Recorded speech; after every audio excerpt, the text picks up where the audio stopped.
Hi hello மக்களே, today's harvest என்னென்னு பார்த்தீங்கன்னா வெள்ளை கஸ்தூரி மஞ்சள். இது ஒரு ரேரான வெரைட்டி மஞ்சளுங்க. நம்ம நார்மலாக மஞ்சள் நிறத்தில் கஸ்தூரி மஞ்சள் பார்த்துருக்கோம், இது வெள்ளை நிறத்தில் இருக்கும்.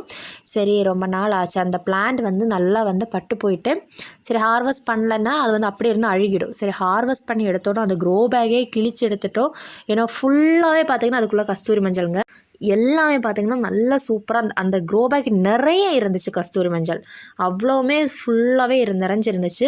இந்த மண்ணை திரும்ப நம்ம ரீயூஸ் பண்ணிக்கிடலாம். ஏன்னா ஃபுல் அண்ட் ஃபுல் ஆர்கானிக்காக கெமிக்கல்ஸ் யூஸ் பண்ணாத நல்லா வீட்டில் வைக்கக்கூடிய உரங்கள் யூஸ் பண்ணி நம்ம ரெடி பண்ணது.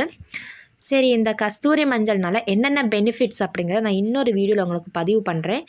ஸோ இன்றைக்கி நம்ம வீட்டில் மட்டுமே பார்த்திங்கன்னா கஸ்தூரி மஞ்சள் 800 கிராம் ஹார்வெஸ்ட் பண்ணிக்கும் ஒரு க்ரோ பேக்கில் வச்சு. நல்ல வாசனை உள்ளுக்குள்ளாடி பாருங்கள், இந்த மாதிரி ஒயிட் கலரில் வைக்கும். நல்ல ஒரு வாசனைன்னா கமகமான வாசனை அடிக்கும். நம்ம முகத்தில் குளிக்கும்போது முகத்தில் அப்ளை பண்ணலாம், குளியல் பொடியில் யூஸ் பண்ணிக்கலாம். ரொம்பவே சூப்பராக நல்ல வாசனையாக இருக்கக்கூடிய இந்த கஸ்தூரி மஞ்சள். உங்களுக்கு இந்த வெள்ளை கஸ்தூரி மஞ்சள் பற்றி பெனிஃபிட்ஸ் தெரிஞ்சால் மறக்காமல் கமெண்ட் பண்ணுங்கள். வீடியோ பிடித்தா லைக் அண்ட் சப்ஸ்கிரைப் பண்ணுங்கள். Data bye bye.